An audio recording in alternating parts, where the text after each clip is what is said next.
All right, welcome back to Simple Growth Weekly Talk Show. Special guest this week, Marvin Salcido of Salcido Home Solutions. Marvin, what's up, buddy? It's been a long time since we've seen you in person. How's it going, my friend? It is going well. I appreciate it. We've been obviously we've known back probably for the last 7 or 8 years since the service autopilot community and the SA conferences with John Potoshnik of the Lawn Care Millionaire, going way back to even when you came down to our office in Rochester after winning a one-day deep dive after. I think actually become the biggest badass that year with service autopilot. So it was a hell of a year. Yes, sir. Sitting on the sidelines here, really been having a really great time watching your success and growth over the years.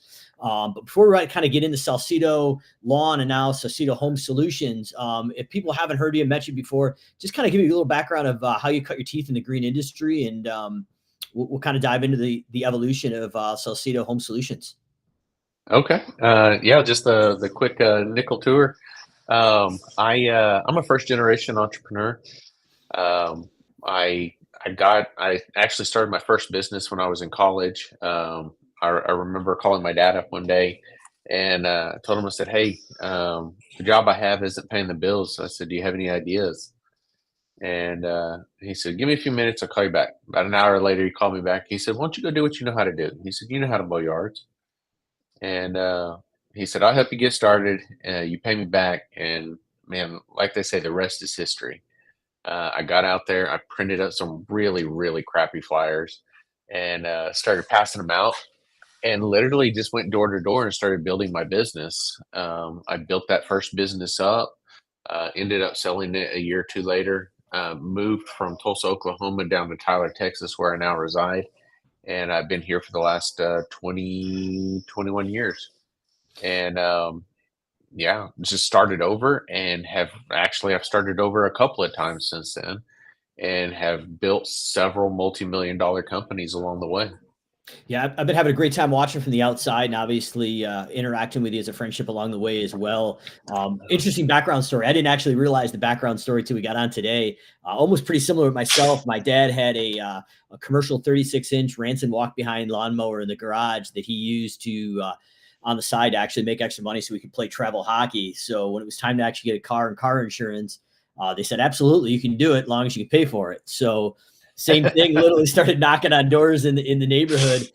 Can we cut the lawn for 20, 25 bucks a pop, whatever it was, almost 30 years Yeah. ago plus. No idea what I was getting into. And then eventually, look at it 25, 26 years later, here we're on Facebook talking about being in the green industry. I know doing a little research before the show here, I noticed that Salcido Home Solutions now is in the top 5,000 fastest growing small businesses as well. Doing a little over Yes, 5 sir. million in revenue. So huge congrats. They're definitely in a Thank you. very elite group.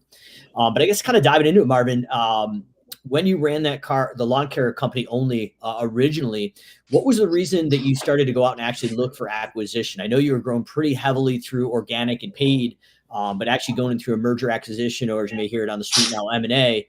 What was kind of that turning point where you said, hey, I'm going to go out and actually look to purchase a company instead of just piling cash into this marketing machine that you'd already built? Well, I wasn't growing fast enough because I've got big goals in my life. And I started doing the math and realizing how long it was going to take me to get to that point. And it was going to take me years and years and years. And I didn't have years. I had walked away. Well, 7 years ago, I restarted my business. That's about when I met you. And I completely started over. And I had to reclaim my income, reclaim my time, reclaim, everything that I had walked away from, and had to set out and regrow it fast. And like Ricky Bobby from Talladega Nights, I want to go fast. And so that's what I did. I mean, I started growing, and yes, I was growing the organically fast, but it wasn't going to be fast enough for me to reclaim my time or reclaim my income within just a couple of years like I needed it to. And so that's when I started looking for acquisitions. And actually, the first one actually stumbled across my door. He approached me. He had seen me out there, and he told me, he said, "Hey, I'm ready to retire, and I want you to buy my business." And I had bought a few businesses in the past, smaller deals. And I said, "Yeah, let's talk." And so he and I sat down. We talked through some numbers, and did the math on it. And I was like, "I can make this work." And we came to an agreement. And within just a matter of, I think, 4 to 6 months, I bought him out.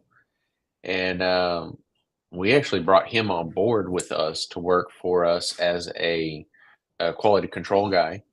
And he's now, not only does he do quality control, but he also does account management for us. And it's been over 5 years. He's in his 80s now, and he loves working for us. He loves what he does. We were able to retire him, or semi-retire him, from owning a business. And now he works just to stay busy, and he's loving life. And we gave him a sense of fulfillment, and we've allowed his legacy to live on by taking care of his customers and his clients.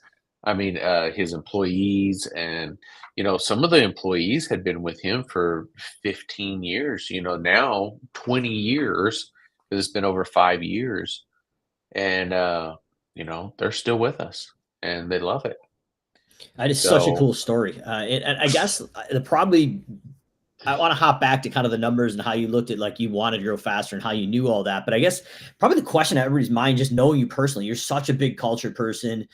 You're really good to the people on your team. What does that look like when you go in to take a gentleman that owns probably a business 15, 20 years plus, probably beyond that, based on that acquisition? You've got a pretty defined culture over at Salcido Lawn at this point. What does that process look like? I'm assuming bringing the gentleman that owned the previous company or the company you're merging with probably helped. But I guess what was the approach? And based on that, I'm assuming not everything went perfectly. What would be the words of advice if you're going to do that again? Because as we get into it, you did do this quite a few more times in different industries as well. yeah. So the what I have found is the smaller the business, the easier it is to integrate them into the culture. Because it's, if it's one or two guys, you just bring them on like as though they're another employee. They don't know any better. Yeah, they kind of have their own little culture going on, but it's such a small culture. It hasn't grown legs, and it's not its own organism yet, so to speak. The larger the company, the harder it is to integrate. I've bought out companies before that had 30 something employees, and trying to integrate those into our culture, that was a little bit more difficult. One thing I did make sure that even before I started integrating is that our cultures aligned. So they were somewhat similar. So it wasn't horribly hard to integrate them, but there was some stuff that we did have to tweak and change, and let them know, hey, I understand that this is how things used to be done, but this is how we're going to do it now. And then we just set out to show them that, hey, we do care about you. We're not just this company that's going to come in and chop up the business and screw you all over and fire a bunch of people, but we genuinely do care about you. And that helps to win their hearts over, and allows us to make that seamless integration and bring them alongside with us. And then, as you start doing the integrating, you find out that there's some people that their hearts will never align with you, and you have to weed those people out, because they're not a good fit for the culture. Even though they may have been a good fit with the previous culture, they are no longer a fit for this culture. And what I found throughout the years is that because we work so hard on our company culture, our guys begin to protect it, because they don't want somebody to come in and mess things up. That they will push people out that don't align with the overall culture of the company, because they protect it so closely. They want to make sure that nothing messes it up. And so, we work really hard to make sure that we're showing them that we care. And it's not just, you know, words, it's through our actions too. We give stuff away all the time. We pay really well. We do 401k with a match. We do health insurance. We do vacation days. All kinds of stuff, all kinds of perks just for working for us. Free gym memberships, free chiropractic appointments, because we really, really want to take care of our people. And, that helps to bring in outside cultures and mesh them into ours. And then everything goes smoothly from there. Yeah, I can totally see that just watching some of the social videos that you guys post on your social media, the morning huddles, the different awards, things like that. It looks like a very infectious and positive place to be. But I know that's usually the biggest question. Like, man, how do we take these two companies and merge them together? And as you're looking at that, Marvin, you'd mentioned earlier that culture is really, you're leading with care, obviously, but you've got a team now that Yeah. actually is leading with care and really infectious about it. Was there any methodologies like EOS or anything else that you implemented with the team to actually bring everybody together to a common language, or was this something internally that you guys kind of just had your own meeting rhythm? So not necessarily EOS, which I do love EOS, and we kind of have our own little version of it that we do, um, but what would be the best way to explain it?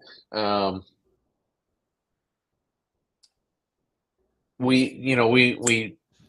a thorough believer of servant leadership. And I'm not afraid to get in and when things are tough and when we're running behind. I've jumped in on a mower before. Now it's been a few years because we've kind of grown past that now to where I no longer have to. But my managers are the same way, and my crew leader or my field supervisors. They're not afraid to jump in on a truck when things are running behind, because you know what, none of us are too good for that. I remember one day in particular, we had a client who has been with me for nearly 15 years. And somehow something happened. The schedule got messed up. Her yard got overlooked. It was the week of Christmas. And she was the very, very last job of the week. And most of the crews, actually, all the crews had already gone home. We found out that somehow her job slipped through the cracks. And my director, my uh, general manager, one of the field supervisors, and myself all jumped in trucks, grabbed equipment, and we were headed to her house. And we were going to go take care of it ourselves. Because you know what? That's the kind of people that we are. We're going to make sure things are done no matter what. And we want to take care of our employees, and we also want to take care of our clients. Yeah, and that's awesome. And it speaks to what I know of you and obviously now your leadership team. But I mean, if you folks are watching this, this is the difference between a good company and a great company, and having a leadership team that's all in and doing that. So Marvin, I've just been having a really good time watching this. And you mentioned earlier in the talk here that you had certain goals or missions personally of how fast you want to grow. And after basically, Yeah. 7 years, you've grown this thing. There's a lot of people working with hundreds of businesses literally each year. It's simple growth. There's a lot of businesses that talk the talk and not really walk the walk, or just say, hey, you know what? I want to be this $5 million company in 3 years, but nothing is actually executably put in place. There's no numbers to back it up. I'm assuming that there was some kind of thought process, that was some math, some statistic that you looked at like, hey, this is where we're going. This is how fast we're growing. This is the money it cost. This is the time it took. And obviously made the end decision to go out through that first acquisition that kind of ended up on your doorstep. But I'm assuming that once you set that personal mission for yourself and the business, what was the math? What was the process that went behind that? Because I think that's the scary part about most of our lawn care landscape industry is that, we're throwing it against the wall. We're like, yeah, we're going to do this, but there's no real plan behind it or understanding of the Yeah. numbers. What was that understanding of the numbers? How did you break that down and say, you know what, I want to be here in 5 years, and my current plan is not going to get me there? Yeah. So the way that I looked at it is, well, first of all, I had a goal of in 3 years, I needed to reclaim the income that I had lost. I took a $60,000 pay cut walking away from my other company and starting over. So I needed to reclaim that income, and to pay myself that additional 60,000 on top of what I was already making. I had to be a company of size. I have to be making $1 million a year plus in order to do that. That's just the math. That's how the math works out, so that the business can still survive and continue to grow. The company has to be a certain size. So I needed to reclaim that. And then I needed to reclaim my time. I didn't want to be an owner operator. I wanted to be an owner manager. And, I didn't want to be in the field working because I realized that I am more valuable to my company if I'm working on my company and not in my company. So if I'm out there and I'm pushing a mower or I'm spraying yards or whatever it may be, I'm not as valuable. I can't lead the ship if I'm down below working. Not that I'm too good for that, but that's just the simple math. I have to be available to put quotes together, to talk to clients, to go out and look at properties, to strategize. And if I'm exhausted from working 12 hours a day and then I'm trying to return clients' calls late at night and put bids together, and if the statistics are, if you miss a phone call and it goes to voicemail, you've wasted that lead. More likely than not, you'll never get them back on the phone. And all those marketing dollars that you've spent trying to get somebody to call you, if you don't pick up the phone when they call, you've missed it. You've missed the mark. And I didn't want to be that person. And so, I wanted to make sure that I was available, that I could get quotes back in a timely manner, that it's not taking a week or 2 weeks or 3 weeks. One of the companies I bought out, after I bought them out, and this is a multi-million dollar company, I started looking at the process of what it took for somebody to get a quote from this company. And it would sometimes take a month and a half to get a simple lawn maintenance quote. And I was like, this is ridiculous. Like, we should be getting same day quotes, if not within like 15 or 20 minutes. We should be able to put a quote together and send it back to them. For it to take a month and a half is absurd. And, you're spending all this money on marketing just to piss it away because you can't even get back to somebody in a timely manner. So, that's what I was looking at, is that I needed to be available. And I remember, so quick little backstory. At the time I was transitioning away from my old company and starting my new company, I had some crazy tragedies. My words are failing me here. Tragic stuff happened in my life. My wife almost died. We almost lost our third baby. Thankfully, everybody's safe. Everybody's healthy now. But she and my wife ended up having 4 major surgeries. She almost died on the operating table. She spent 2.5 days in ICU. Is a crazy, crazy time. And I remember sitting with her in ICU, and I told her, and she knew that I was starting the company over. I was walking away and starting over. And I told her, I said, I need 3 years. Give me 3 years, and I will reclaim our income. I'll reclaim my time to where I'm not working 80 hours a week. And, I need you to give me that time.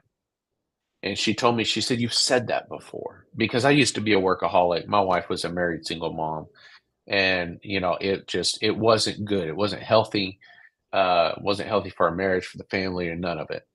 And I told her, I said, you're right. I know I've been like that before. I've said that before, and it's not fair. It's not fair to you. It's not fair to the kids. I said, but you know what? Life is not fair. These are the cards I've been dealt, and this is the hand I have to play with. And so I'm going to do what it takes to make it happen. And so I set out and I started hustling. And, I started regrowing the company, poured a crap ton of money into advertising. Then I realized that I wasn't growing fast enough to where I started looking at the acquisitions, because if I can throw marketing dollars at something, and you can do the math, you can figure out what your acquisition cost and how much money you need to spend in order to grow. But at a certain point, you can, unless you come from money, which I didn't, you only have so many marketing dollars to be able to throw at something, and you have to work through it with cash flow. And my cash flow wasn't cash flowing fast enough.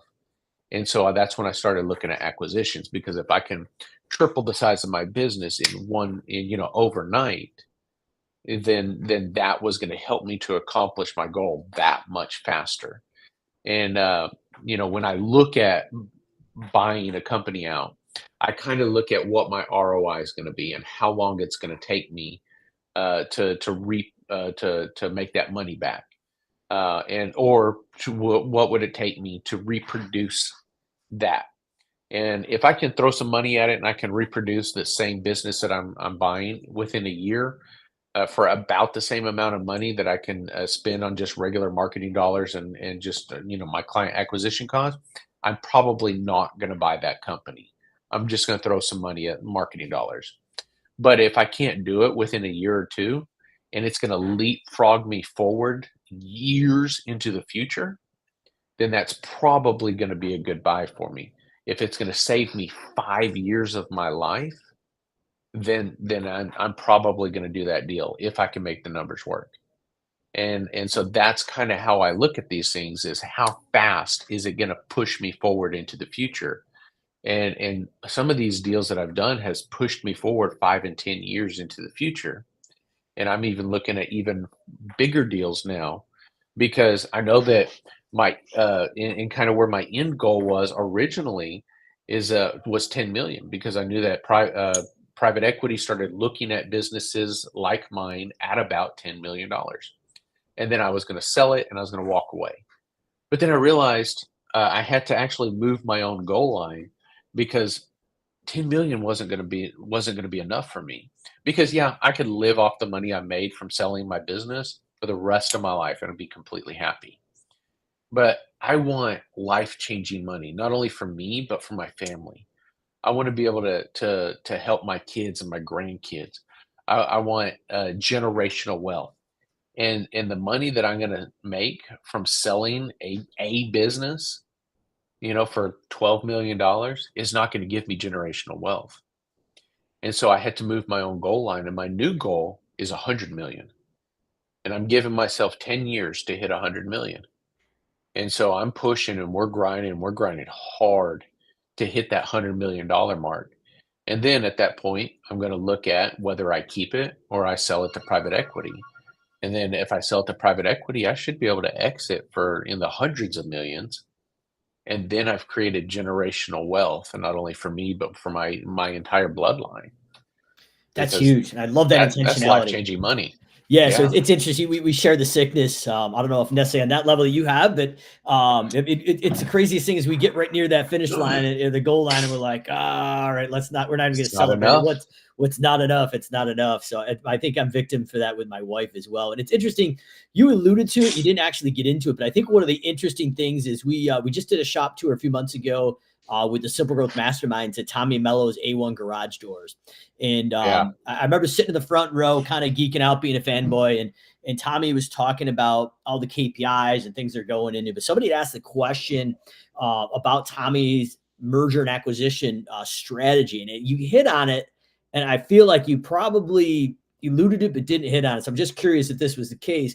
But you mentioned about the time from lead to estimate being sometimes a month and a half. And that's as crazy as it sounds. That's Yeah. actually common in this industry, where Tommy literally said, okay, here is, in your instance, here's the Salcido way of how we get an estimate out, how we follow up, and the speed to quote, by just literally laying your system over the existing company.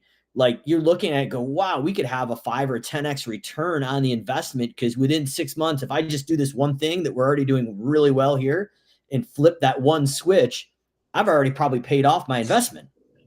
Yeah. So I'm assuming that's what you're alluding to, but it was interesting to hear Tommy talk about it, because it was a completely different industry, garage door repairs, which obviously kind of leads me into my next question. You started with some automotive investments. I'm kind of curious about that, but now from what I can tell, you're into garage doors.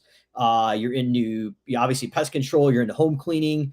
What does the diverse portfolio look like right now? And I guess what's your vision for the future? Because obviously, if we're shooting for that $100 million mark, there's probably a vision of complete home services, or at least a better portion of it. Yeah. So the the mechanic shop was A like business, a complementary business to my landscape company, because I've got over 50 trucks in my fleet, and I'm now able to service my own vehicles. Before we were using 3 or 4 different mechanic shops. Now we use one. We bring everything over here. We do our own work. If we have something major happen and I need to push my own truck to the front of the line, I can do that. I don't know what I just did there. That Uh, was pretty amazing, whatever but that was. So it was. Um, the truck just got pushed but to the front. it did. But it's a complementary business. But how I'm going to accomplish my goal in the home service industry is we're actually so we now do everything lawn and landscaping, irrigation, fertilization, weed control, flower bed maintenance, Christmas lighting. But we just added home remodeling, garage doors, housekeeping, and HVAC services. And then I'm looking for a electrical company and a plumbing company. Um, and I think with those, and I may eventually add in roofing and some of these other stuff. But if I can round off with an electrical company and a plumbing company, I should be able to hit my $100 million goal within 10 years. Wow, and so the marketing geek in me right now is just kind of my head is spinning. But I'm assuming that you've looked at the fact that like as you add these acquisitions, that database and your CRM, customer relationship management software, whatever you're using, is starting to compound. And now as you're raising up, you can start crossing selling into each company or underneath the umbrella. And now the scale to that 100 million mark is going to come So significantly much quicker faster. and significantly cheaper too. Because once they know the Yeah, brand, they're going to know, like, and trust all the brands underneath the umbrella. it's exactly why we're doing it. Exactly why we're doing it. And actually, we're doing away with the additional brands underneath. Everything is just Salcido Home Solutions. So I'm gonna guess, and I've got an inkling that there was some road bumps, especially with Google Local and different issues like that that you ran Oh, into. yeah. I We're don't want still to use any battling hair that you Google. may have left, but what is that looking like? Far as if you're looking to combine multiple companies under one roof and rename them and have them in multiple service verticals. I don't know if you mind. I mean, you don't have to talk about it, but is there Yeah, I certain don't mind. challenges that you're going to face? I believe that Oh, you've absolutely, and touched your head on. we're still in a battle with Google right now, over our garage door division. They will not allow us to advertise for garage doors. Um, we've jumped every hoop possible. We've sent them pictures of our equipment. We've sent them, showing them our advertising, showing them everything that we're doing, proving to them that we actually do garage doors, and they just keep saying that we're not meeting all the marks, and they won't tell us what we're missing. They're just saying sorry and sending us back to the drawing board. So yes, there is some massive hurdles to overcome when you're bringing these different, you know, housekeeping and general contracting and landscaping. Because Google knew me for so many years as just a lawn and landscape company, and now I'm like, surprise, we also do this too. They've penalized us for it. They were throttling our ads. They were not showing some of our stuff at all, and so it has been a bit of a hurdle, but I don't play the short game. I play the long game. And I know if I can work through this stuff long term, it's going to be so much better for me rather than splitting my marketing efforts into paying for so many different brands and trying to dilute my marketing dollars. I can advertise one brand, I get them to my website, and then they can see everything else that we do, and then we can service them from there. I love the intentionality. I guess the other question too is with these acquisitions, obviously they're different industries. Kind of going back to Google as well. Is there multiple locations, or have you like kind of taken everything and drove it into one geographic location in one shop?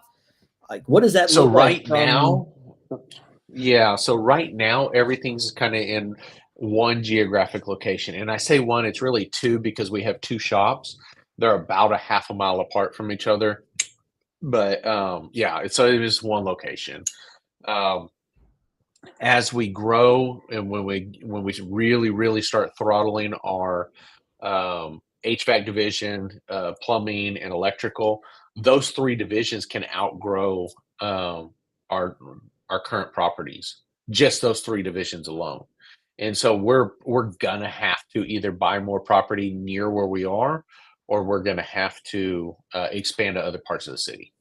Wow. I mean, that's just the math of it. Yeah, and I guess the other question along those lines is, I don't know if you're familiar with Jeff Dominic. He owns a company called KeyServe. He ran the better part of the United States with Site One, but Yeah. Jeff ended up with KeyServe. It's a merger and acquisition group. We did a shop tour with the Masterminds group down in Mooresville, North Carolina last year, Delicasa, and that was his first acquisition. And about a week from now, we're going down to Bluebell, which is at Merritt Island, Florida.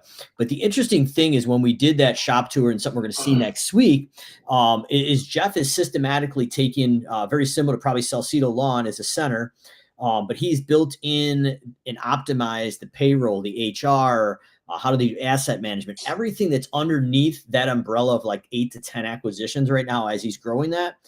He's basically created some massive synergies at Delicasa. And basically, Delicasa, Yeah. from what I understand, is basically the hub of all those acquisitions now as he's rolling out. Very similar to what you're doing right now.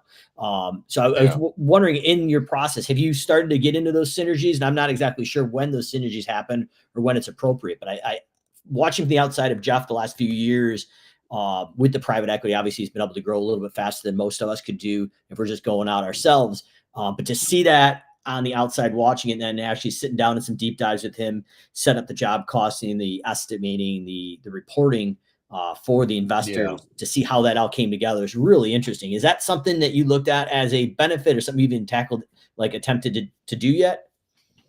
Yeah, so as far as the synergies and cross-selling and everything, we're doing that all the time. Okay. We actually have gone through with our salespeople and done some additional training with them and letting them know, making sure that they're pushing our additional services. And we train our crews. Hey, when you are at a property, if you see something, if you see that their garage door looks shabby, take a picture of it, send it to your supervisor. If you see that their house needs painted, if they need some work done, send a picture to your supervisor. If they mention something about needing a housekeeper, mention that we do that too. And so we're doing a lot of cross selling, and then of course we push out advertising to our entire database. We're re-advertising to our own database consistently, multiple times a month. We do lots of text marketing, text bombs, and we're pushing out new services. We're pushing the services that we currently have. We're doing specials. And then just reminding people of everything else that we do. And even with all the advertising that we do, and we do a bunch of it, it still surprises me at how many times people say, "Man, I had no idea you did that." And so, it's just constantly training, constantly educating, constantly pushing it out into the market. And I mean, I spend hundreds of thousands of dollars a year now in advertising and just educating the market that we do all of this stuff. Yeah, it's wild. Like you just assume everybody knows that you do all these things and they have no idea. So it just blows my mind No every clue. time we do an email blast and we're an automations company. So you just assume everybody knows that we do all these things and they're like, "Oh, we had no idea you did that." Yeah. It's pretty crazy, but I know you've got a really compressed schedule. So I really appreciate you coming in here. But I guess what would be, as we're kind of getting to the end of this here, wrapping this up, what would be your biggest takeaways of the last 7 years, going to 5 million, now wanting to go to 100 million, as people are looking at this, whether they're just a one company shop and they want to get to 3 to 5 million or 10 million and kind of sit it there, or they've got wilder dreams of, going out to 100 million. I'm assuming the last 7 years, the last 7 years of Simple Growth hasn't been all smooth road either. I don't think any of us have, especially with the ups and downs from COVID and everything else. But what would be your advice? 2 to 3 things that you'd recommend if somebody's in the lawn care industry specifically, that you would give them. So Mike, I can narrow it down to one thing, Love and it. that's be intentional. You show up and do something on purpose with a purpose every single day. So many business owners show up and they just kind of like, well, let's see what the day brings us today. And they're not intentional with anything that they do. They just put out fires. They just kind of stumble through, oh, well, I guess I got to do this estimate. And there's no intentionality with them pushing and driving their business forward. And so, but if you are intentional with your business and you set goals and you strive for those goals every single day, then you show up and you do something on purpose with a purpose every single day, you will grow your business. It may not be massive overnight, but that intentional growth, a little bit, a little bit, a little bit, a little bit every single day, you're going to look back in a year and be surprised. If you grow 1% a day in a single year, you're going to grow 365% your business. I mean, it's massive what you can do if you are simply intentional with what you do every day. Man, couldn't agree more. Great tip advice. Intentional growth. And I'm assuming based on the size, your leadership team is very intentional now, or you're coaching them up or Very, coaching them out with some probably, I'm assuming, public very, accountability. So that's awesome absolutely. stuff. Man, Marvin, I can't appreciate you enough for hopping on here. Love seeing what you're doing and you're doing for the community. Even getting into home cleaning. So Martha Woodward, Debbie Sardone, Liz Trotter, the whole crew over there got to be like, holy cow, the lawn care crew is coming over to the home cleaning thing. Yes, sir. Yeah, I'd love to see it. I know you're going to be over at Martha's event coming up here shortly in May. I wish I could make it Yes, out there. We sir. got our event, I think, basically the same exact time. But I can't wait to see you in person. Oh man. Yeah. Just maybe a last closing thought as we're talking about Martha and them. And I want to take it back to the OG of lawn care, Mr. Jonathan Pochoshnik of the Lawn Care Millionaire. Because I remember one of the things that Jonathan said, and I've never had the experience. I'm curious on your take, is he said, once you get in the home, you got the keys to all the services. Have you Oh seen man. that as Yes. being an instrumental thing? I'm assuming the plumbing electric is the next step in that, but has there been that monumental shift once you actually get your guys and girls in the home? Yeah. So because you've already built the trust with them. I spend years building these relationships with people. A lot of business owners, I'm just the yard guy. They send them a bill, they never talk to their clients, they're not building relationships.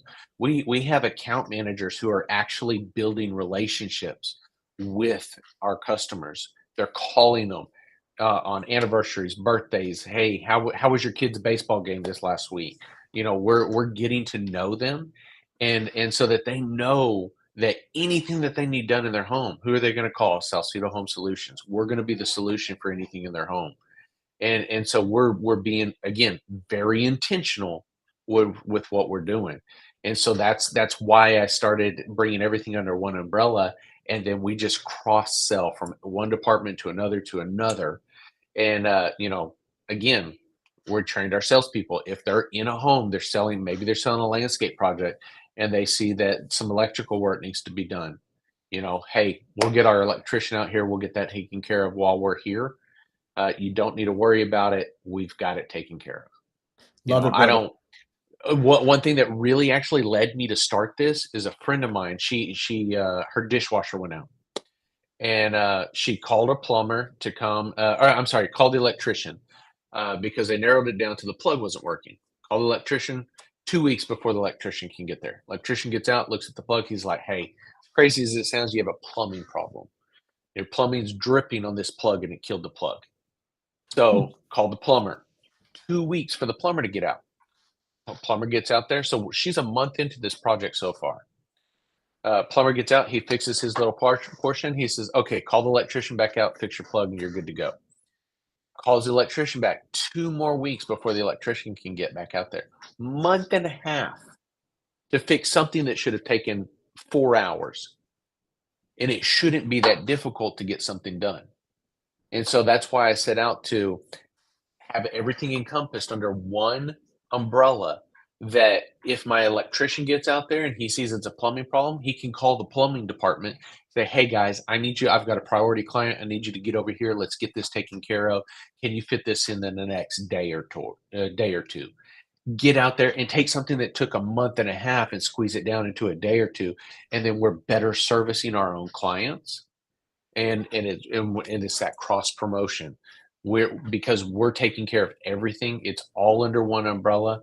Plumbing department calls electricians, electricians call the plumbing. It's all taken care of seamlessly. And so, that's why I set out to do what I did.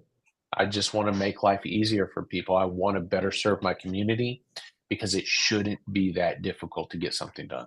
Man, I'm glad I asked one last question because I ran into the same similar problem with the pool heater and the plumber, and I was like, I'll pay double, just get it done. Yeah. So I Yeah. mean, I'm assuming you probably can charge a premium if you're an all-in-one Absolutely. service. So Marvin, can't appreciate you enough, Absolutely. brother. Can't wait to see you in person. Hey, thank you so much. People Growth Weekly Talk Show. See you again next week with another industry leading expert, just like Marvin from Salcido Home Solutions.